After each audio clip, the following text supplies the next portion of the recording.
All right, it's now 9:31 on November 12th. I'm opening up the IDA meeting. Can we please get the attendance? Walt Johnson, Present. Heather Campbell, Here. Dominic Moranti, Here. Randall Martin, Here. Margaret Morris, Charles Millar is absent, Cheryl Pesley is absent. Got the forum. Thank you. Can I get a motion and a second to approve the minutes from the September 2nd public hearing? I'll make that motion. All in favor? Aye. Can I get a motion and a second to accept the September 3rd full board meeting minutes? I'll make a motion. Second. All in favor? Aye. Okay, a motion and a second to accept the September 8th, 2025 special meeting minutes. Motion. Second. All in favor? Aye. Have a motion and a second to accept the September 10th, 2025 special meeting. Motion. Second. All in favor? Aye. All right. Bills are in front of us. I have a motion and a second. Pay the bills.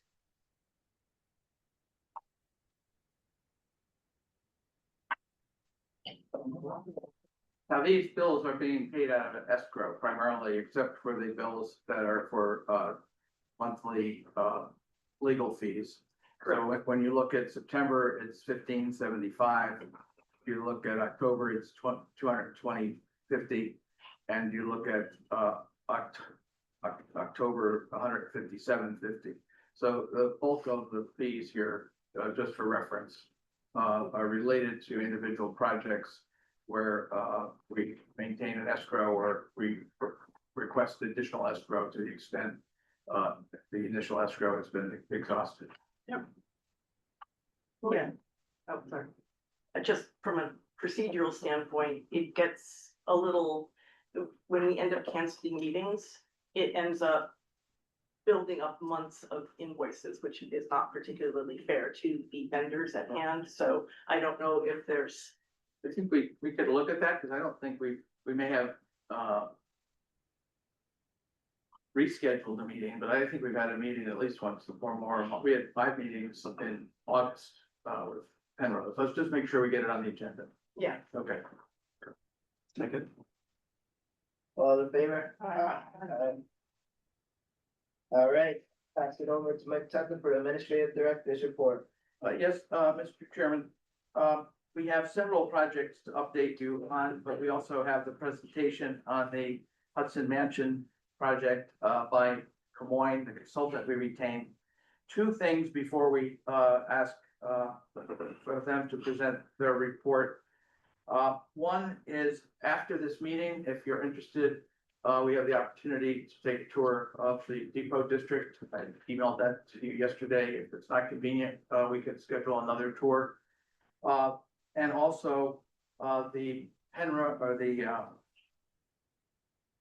pocketbook factory opened formally on Thursday or Friday of last week. They had a soft opening. They're looking to hold a ribbon cutting either Friday the 19th or Monday the 21st. Friday's 21st. Okay, so 21st and 24th. yeah, Wednesday. yeah, I won't be here, so there you go. either day. Yep. Okay. And so we'll coordinate that. I know they're trying to coordinate that, Mayor, with your office. Mike, I just have one question on pocketbook.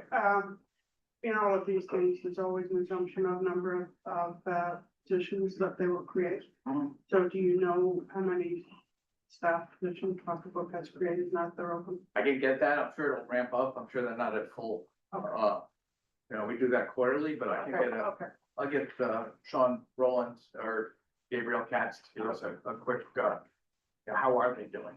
And then the other question I had was on the Depot District, the Galvin building. Do you know how many of the units have been? I will get that as well.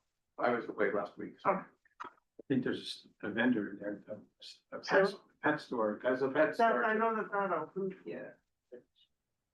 I want to say I heard they were full, but Really? Sorry?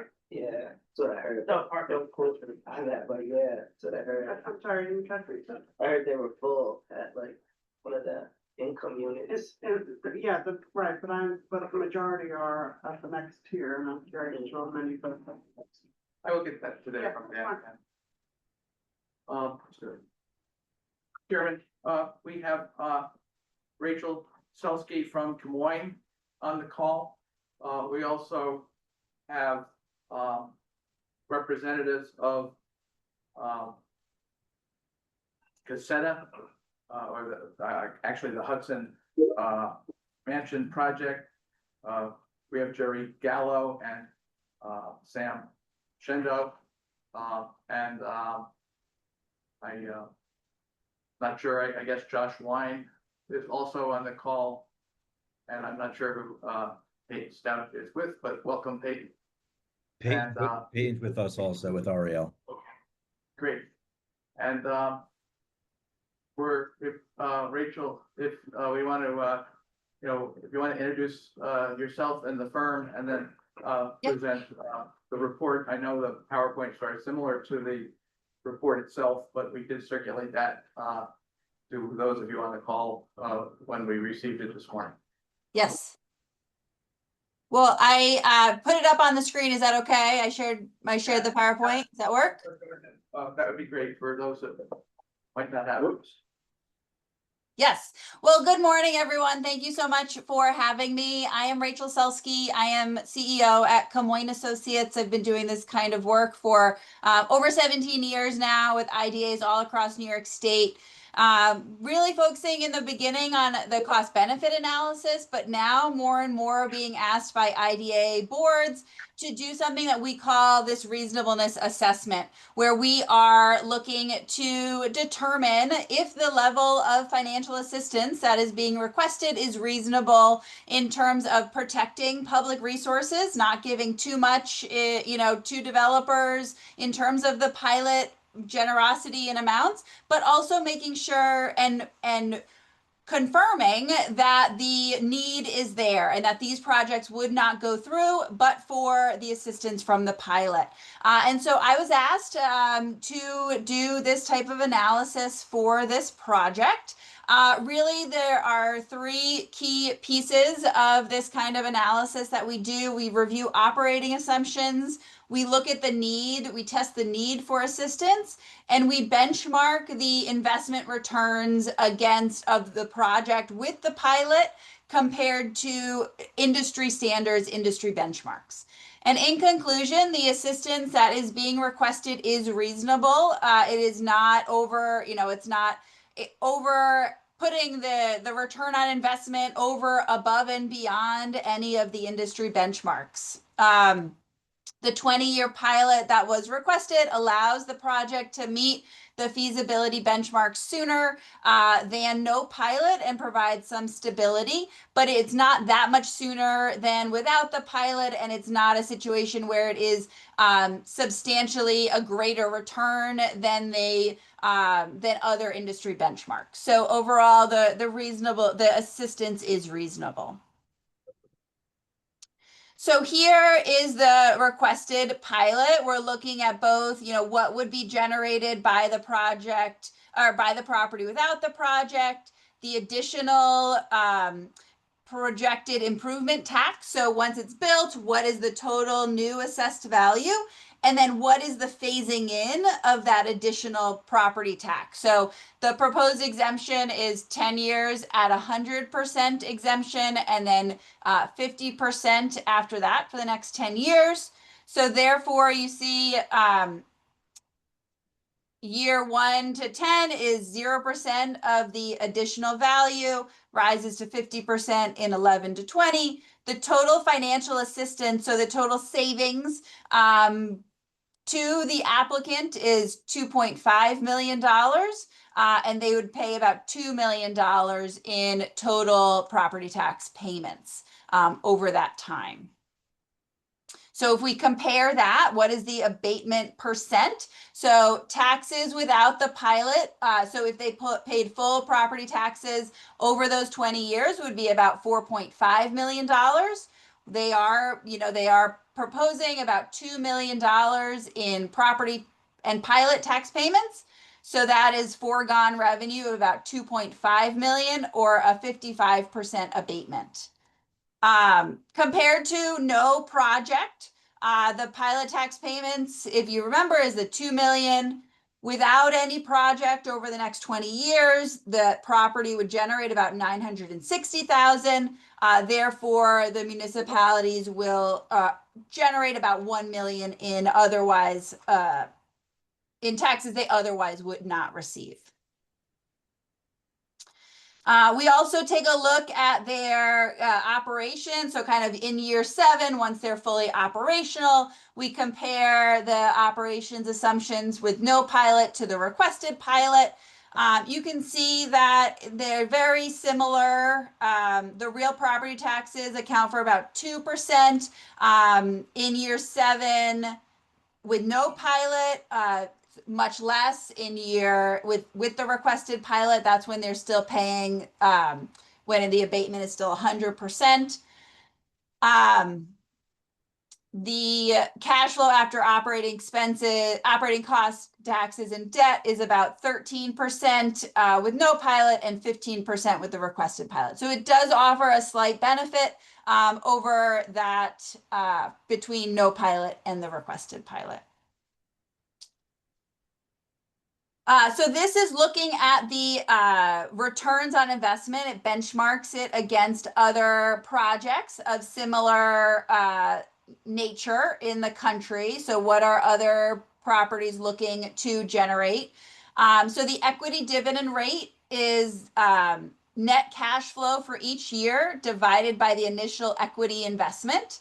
So the requested pilot enables the applicant to reach the lower threshold of the market benchmark return a bit earlier, but the average return, so the average return over the life of the pilot is still lower than the average benchmark for this type of facility.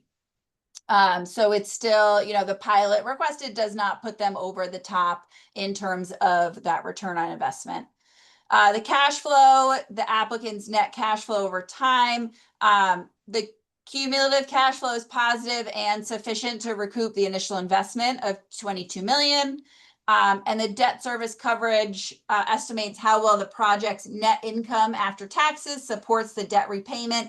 And in year 3, the debt service coverage meets that benchmark that banks are looking for in both scenarios. So again, overall, the assistance as it stands and compared to industry benchmarks is reasonable. It's not overly generous, and it does help the project become financially viable and stable, especially in a bit sooner in the earlier years. That's my presentation.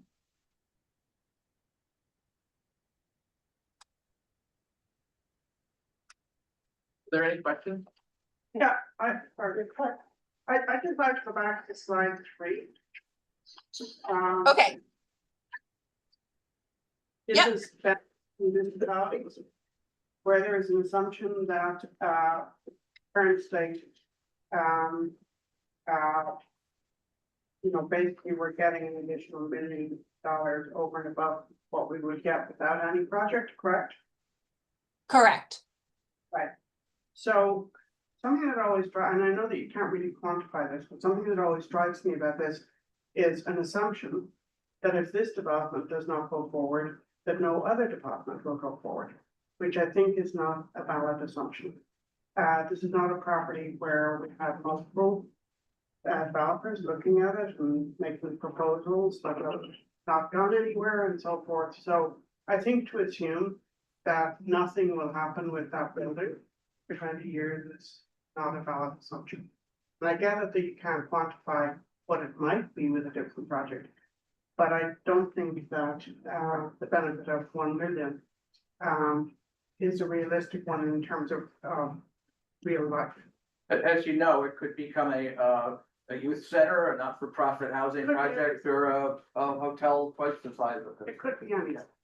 But the assumption that it will simply remain as it is with current tax base It's probably not about this week. But we don't know what it would be, because you can't predict. Yes. This is best use today. Yeah, right, no, I just wanted to point that out. That's a valid point. I think some assumptions need to be established in order for purposes of the analysis, but I understand what you're saying. Yeah, the biggest risk of any IDA project is what'll happen if this doesn't. Exactly. Heather, you have. Yeah, I just wanted to try and do some quick math first, but I won't bother to do the math. Yeah, so my question is, you did an operation snapshot at year 7. I'm just curious, What page? page 4. Yep.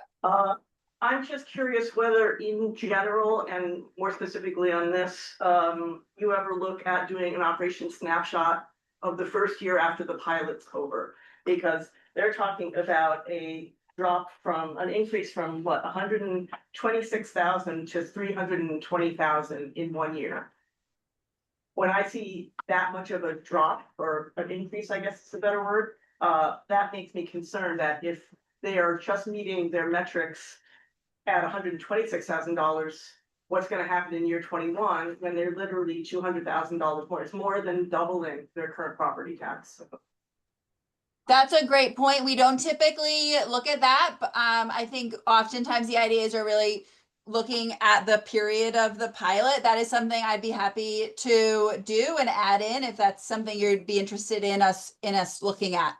But I understand what you're saying. It is quite a big increase in property taxes in year 21. And that's why traditionally we have gone up at a pace where you go from 90 or 95 to 100. Correct. Right. So that you don't risk the project going under because of a large increase in operating expenses due to this cliff that was caused by the lower percentage and a higher actual rate. It's more of a phased in. This is more of a jump. Yep.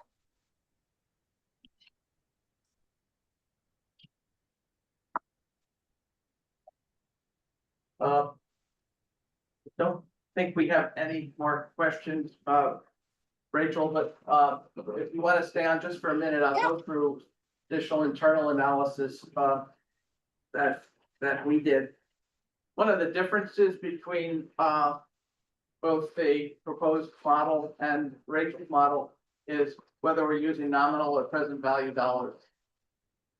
And you know, the difference is only proportionate, but by using present value dollars, the gross amount of the ask is lower and the gross amount of what's being given is lower. So if we look at the charts, and I did email those charts to you online this morning. With no project, it's $1,094,000, and this is where we're increasing the tax rate. You should look at the second page first. When they were put together, they were and traditionally we have used 2% escalator on the tax rate as well as the assessed value. And again, that's not done in the proposal or in the other analysis. So, you know, we get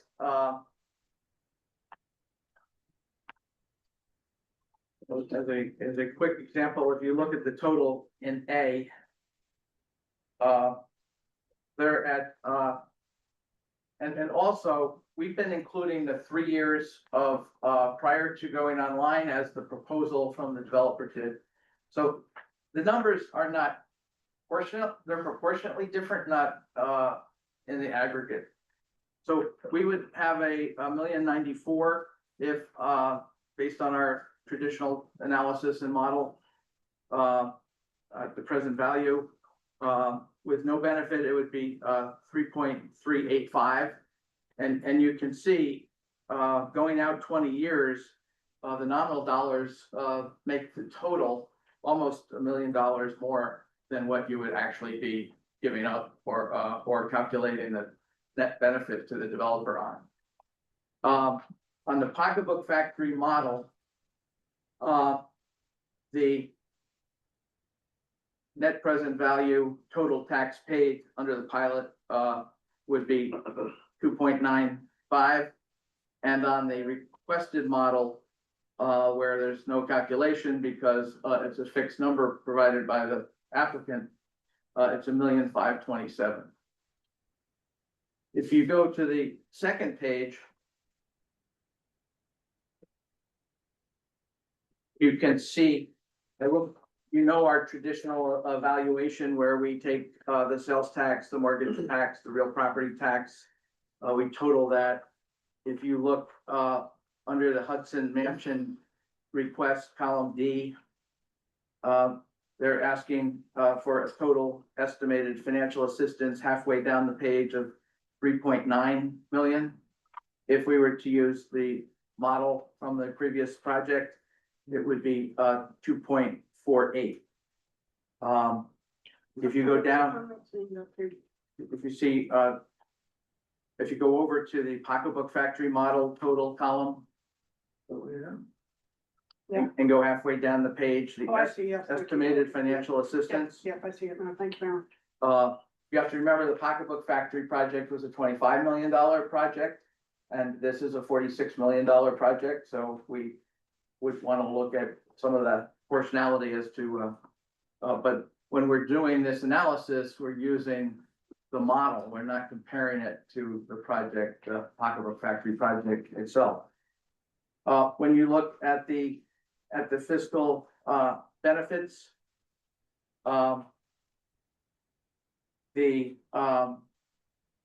and you look at the totals there, you'll see that the benefit is 3.4 under the proposal, and it would be 4.8, and that's because the other the model for the other the other hotel project would generate more tax dollars. When you go down and you look at our net benefit, and if you look under the mansion model, total benefit, say 1 to 1.2 ratio on the regional. It's a 1 to 0.69 benefit to the county, so the county's actually out of pocket. To 1.35 to 1 benefit to the city, so they're positive, and it's a 0.82 to 1 benefit to the school district. So in the proposal, both the county and the city are going to be out of pocket over 20 years. It seems to me, I County mean, and the school, you mean? The school. that that underperforms. Their ass underperforms, vis-a-vis the pocketbook factory. And, Well, again, we're not comparing the project itself, we're using the model. I understand, but looking at commodity, Yeah. it feels to me like it underperforms. It also feels like, while the IDA has a finite amount of money that we lend. Well, then we provide for pilots, and so. If we didn't do this, we would be doing something else, and it seems that their benefit is not. Their benefit is great, but not the city's. The city has really forgone for 10 years any significant tax on the project, or any significant revenue on the project.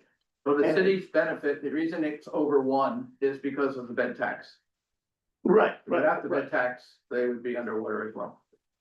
right, but also, then again, we look at what the city needs in terms of, does the city need another hotel there in contrast to other projects? And seeing the numbers that really sort of underperform according to the model.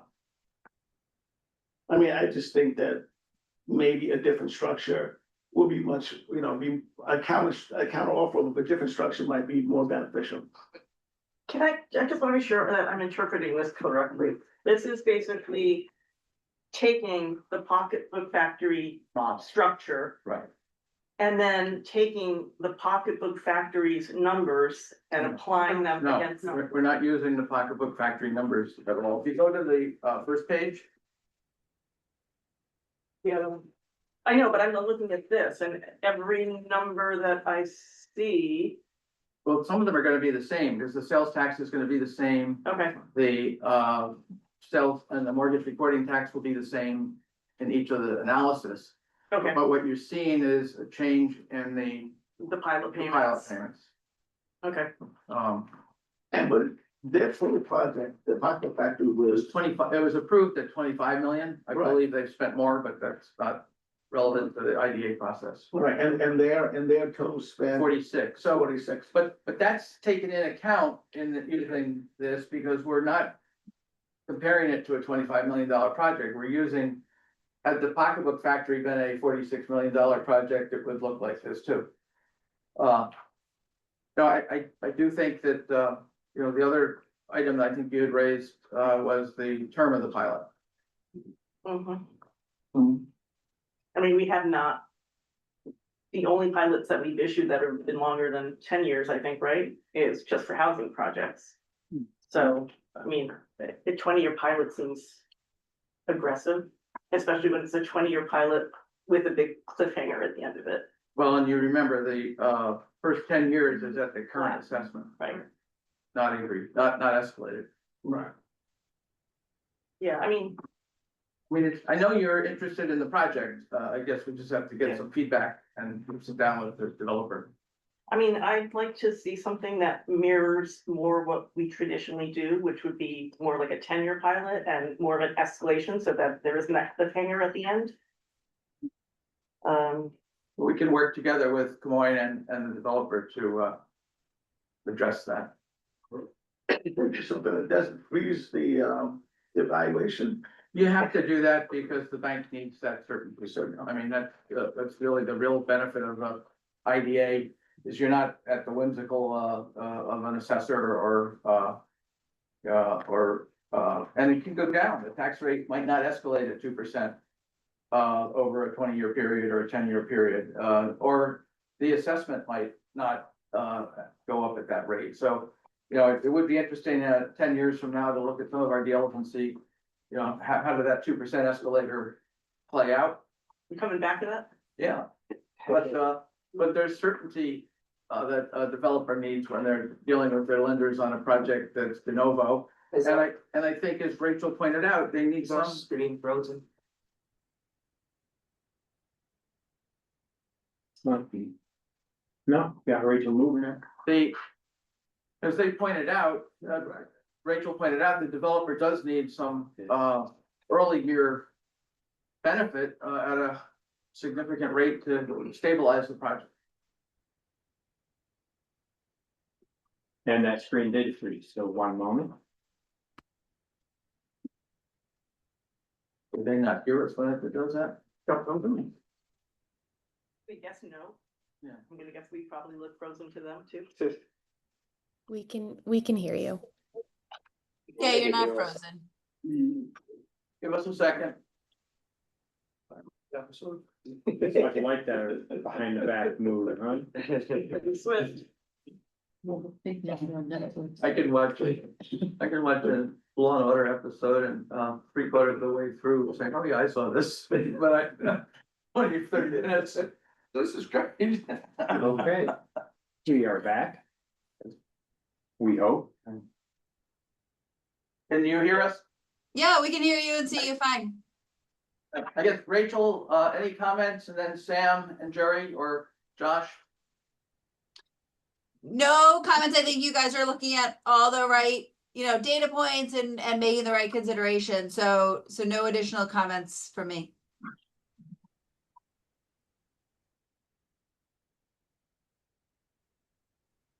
Hi, Mike, it's Jerry from REL.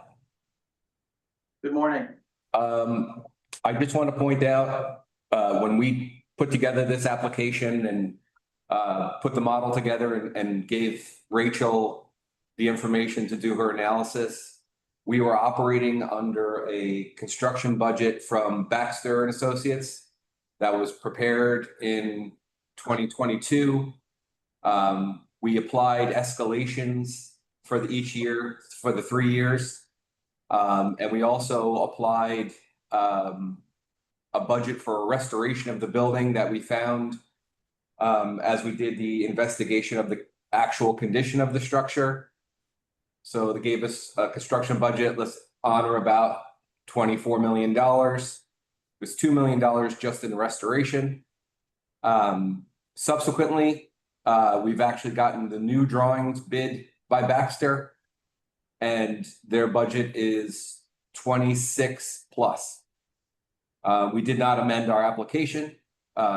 We understand that inflation is outstripping even our most aggressive projections, and it's going to continue. But I just wanted the board to understand that we were not being overly aggressive or asking for more than we need. The budget is continuing to escalate. The condition of the building is deteriorating. The water damage is unfortunately tearing away at the fabric of the building. So just keep that in mind as you're doing your deliberation.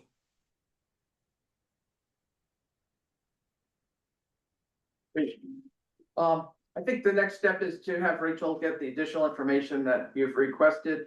And then, take a look at, how we will proceed. I would recommend that we, present the developer's proposed pilot, and the consultant's report at a public hearing. And get feedback, and if we could schedule that public hearing for 9:30 on December 3rd. Which is the regularly scheduled meeting, we would ensure that you get out by 10:30 by having a short agenda on other matters. Okay, well, you're welcome to stay, but I will. Can we ask the applicant to take into consideration the things that we've spoken about? Yeah, I'm sure we'll have a call after this, at some point, but, I think your biggest issue from what I've heard is the 10 to 20 year issue. And, I don't know how we're going to be able to address that, but, we'll certainly have those discussions. Great. Thank you. So Mike, we'll be in touch if there's what specifically you're looking for from me. Thank you very much. Great. Thank you, everybody. Have a great day. Thank you. The, other items, on Penrose, we, as you know, we did work, with them on a timeline that enabled them to submit their application to the state for the low-income housing tax credits. They have not, heard anything back from the state at this point. On the, Depot District, I mentioned, that they are open. I will get that data for you and email it to you today. As well as the data on the job, at the pocketbook factory. And, the other issue is the top of Warren and, Chris Shell. I know you and I spoke about this yesterday. Could you just provide the board with a brief update? Yes, good morning. The project is ready to close. We are just waiting, the applicant's waiting for a few additional items from their title company. But as soon as that has been received, we are ready to schedule a closing. So we're all set. Great. Like, just so you know, the referendum to sell the building tomorrow is on the ballot. Yes. Thank you. That's a good The point. Penrose. Yeah, yeah. Right. Vote early and often. Yes, exactly. The, on the fee policy, I think I'd like to defer that again. We had, presented previously some, fee structures from other IDAs. I since spoke with the Ulster County IDA, who had a $20 or $25 million cap on the 1%, and then had I think 25 basis points on any work above that. But they have a new board, and they have a new executive director, and they've gone back to the full 1%. They said if you can spend $40 million, you can pay us $100,000 extra. So let's take another look at that. And it was a very interesting call. For our next meeting, I think we have had at least some discussion or some socialized discussion about the fact that CEDC intends to request for 2026 an increase in our fee structure. We would retain, right now we're at $12,000 a year plus 10% of your IDA fee, capped at $10,000. We would like to request that administrative fee rate be raised to 18,000, so 1,500 a month instead of 1,000. And that the cap on the $10,000 of the fee be raised to 25,000. We can't do these $40 million projects like Penrose and Caseta, and even the smaller ones, where we're capped at 10,000, and the IDA is gonna get a $400,000 fee. I think you understand the fact that there's additional work that has to be done. So I didn't want to bring it up at the December meeting, cold. And I think, we either individually had these discussions. I mean, to get Penrose done, I basically did nothing but IDA work for 3 weeks. And it had to get done. And then the other item is that, as you saw, I'm planning to leave in June. I'm. Where are we going, Mike? We're going with you, so where are we going? Yeah, I'm hoping to talk to both the IDA board and CEDC board and the county IDA board and CEDC about staying in place part-time to run the IDAs for at least 6 months. So that the new person coming in here isn't distracted from understanding and getting their day job under control. And it would also, I would get an office in the common area out there where they have the shared office space, so that I'm not sitting in the cubicle outside the office of the person I replaced. I suggested that because I knew they wouldn't let me do it if I suggested otherwise. I certainly have appreciated working with you, and I have 8 months left and look forward to continuing to get stuff done. So. Chris, did you have any observations from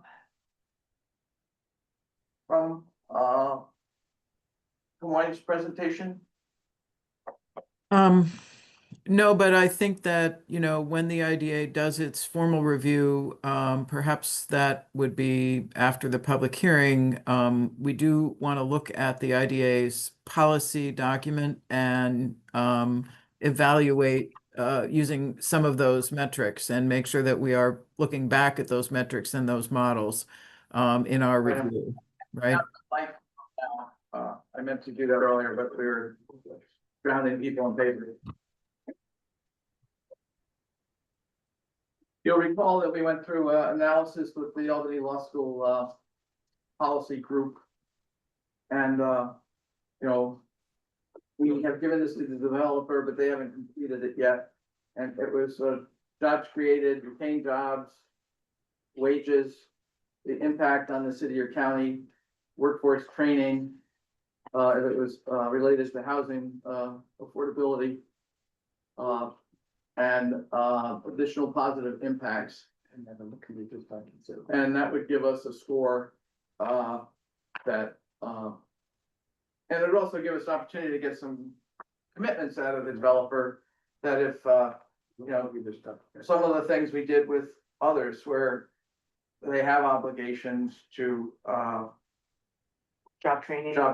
And interviewing, and obviously you can't insist that as once was brought up to the IDA that only people from Hudson who have lived in Hudson for 2 years or more could be work at these places, but I think there are opportunities to be sure that interview, job solicitation is what broadly identified, and other opportunities are included, like we have done with other projects. And we wouldn't be asking for something beyond what we've done in the past, but we should get some understanding of how that process will work. Great. If there's no other business, Mayor, I'll turn it back to you for public comments. All right, any comments from the public?